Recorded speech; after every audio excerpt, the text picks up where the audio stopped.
जब मैंने पूछा क्या तुम्हारा इंस्टाग्राम पे अकाउंट है, उसने बोला नहीं है, अब बनाऊंगा। जब मैंने पूछा तुम्हारे कितने दोस्त हैं, तो उसने बोला लगभग मेरे 2 या 3 दोस्त हैं, उसमें से एक ही दोस्त है जो पिछले 2 साल से मेरे साथ है, बाकी दोस्तों से मेरी बातचीत छूट गई। क्लास 11 में मेरा एक दोस्त मेरे को एक दिन बोल रहा था कि शाम को कहीं चलना है, मैं उसके साथ गया, मेरा 2 घंटे बर्बाद हुए। उसके बाद से अगले 2 साल तक मैं उससे नहीं मिला।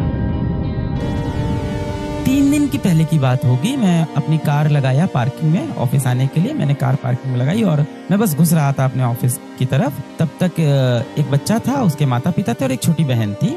और एक बच्चा वहां से दौड़ते हुए आया और एकदम आके एकदम पैर छूने लगा, एकदम दंडवत वाला, एकदम ऐसे झुक के जमीन पे एकदम पैर छूने लगा। मुझे भी बड़ा प्यार हो गया, मैंने उठाया, गले लगाया। मैंने कहा हाँ भाई कौन हुआ? तो उसने बताया कि मेरा नाम है सयंतन सरकार। आपने वैसे तो वो अपना नाम बोलता है सयंतन सरकार, मालदा से है। तो सयंतन सरकार आए थे ऑफिस। मैंने कहा यहाँ का पता कैसे मिला? तो उन्होंने बताया किसी तरह से पता मिला है और IIT दिल्ली में इलेक्ट्रिकल इंजीनियरिंग मिला है मुझे सर। और मैं पहले अर्जुना बैच से पढ़ता था, फिर मैं लक्ष्य बैच से पढ़ता था। मैंने कहा बहुत बेहतरीन। तो फिर वो जा रहा था ऑफिस। मैंने कहा चलो चलो ऊपर चलो। फिर मैं उसको ऊपर लेके आया, उसके माता पिता को ऊपर लेके आया, हम लोग साथ में बैठे। हमने कहा आपसे एक इंटरव्यू करते हैं, आपकी कहानी सुनते हैं। जब उसकी मैंने कहानी सुनी बेटा, तो वो मालदा के एक सब अर्बन एरिया में रहता था जहाँ इतनी अच्छी फैसिलिटी नहीं थी। और वहाँ पे ऐसा कल्चर है कि आपको बोर्ड में बहुत अच्छे नंबर लाने, ये हमेशा प्रेशर होता है। IIT दिल्ली में इलेक्ट्रिकल इंजीनियरिंग कर रहा है, वो सिलेक्शन हो गया उसका। वहाँ बोर्ड पे नंबर लाने का बड़ा प्रेशर होता है। तो उसने क्लास 11 और क्लास 12 में 6 ट्यूशन किए बोर्ड के लिए। ट्यूशन जहाँ कॉम्पिटिटिव एग्जाम के लिए कुछ नहीं पढ़ाते, बोर्ड में 90% लाना, 95 लाना, वहाँ का बहुत बड़ा टारगेट होता है। और उसके साथ साथ वो अर्जुना बैच से और लक्ष्य बैच से पूरी तैयारी कर रहा था IIT की। रैंक खैर ऐसा नहीं कहूंगा कि बहुत अच्छी रैंक थी, पर IIT दिल्ली में पहुंच गया। 6785 रैंक, 6785 आई थी। IIT दिल्ली में इलेक्ट्रिकल इंजीनियरिंग कर रहा है। कोई तो कैटेगरी थी उसकी, OBC हो गया, कौन सी मुझे पता नहीं, तो मैं बोलता नहीं। तो सयंतन सरकार स्कूल जाता था सुबह, उसके बाद 6 ट्यूशन थे उसके हफ्ते के।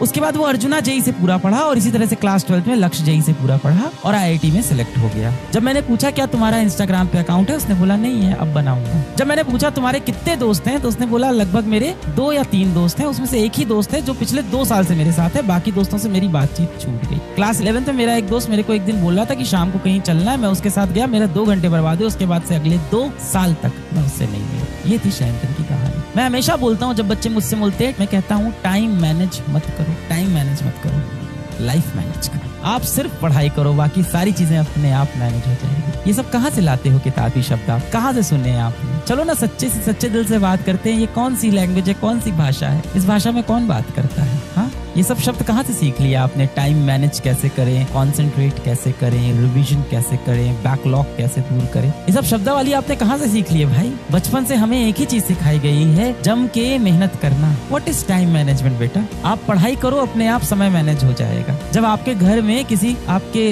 भाई बहन की या आपके किसी बहुत ही खास रिश्तेदार की, आपके फर्स्ट कजन की, आपके किसी बड़े भैया की शादी होती है, आप टाइम मैनेज करते हो क्या? क्या उस टाइम आप मैनेज कर रहे होते हो कि मैं कितने घंटे सोया हूँ, मैंने दोपहर का खाना कब खाया है? कुछ नहीं। आप जोर शोर से उस शादी की तैयारी में लग जाते हो। जब भी कोई उत्साह का दिन होता है, आपका जन्मदिन होता है, मान लो आपकी जन्मदिन की बहुत बड़ी पार्टी है, कुछ भी हो सकता है, आप शाम को आपके मोहल्ले में कोई क्रिकेट का गेम होने वाला है, क्या उस दिन आप टाइम मैनेज करते हो? कुछ नहीं करते हो। तब तो आप ये सब सवाल नहीं पूछते ना। आप क्यों पूछ रहे हो? बैटिंग कर रहे हैं, 6-6 घंटा नेट में प्रैक्टिस कर रहे हैं और मारे जा रहे हैं, बॉल को मारे जा रहे हैं। और आपको क्या दिखता है? आपको स्क्रीन पे एक फोटो दिखती है जिसमें आपको दिखता है ये इंसान ने कितना बड़ा अपने जीवन में कर लिया। उसके पीछे जो संघर्ष है वो आप देखना नहीं चाहिए।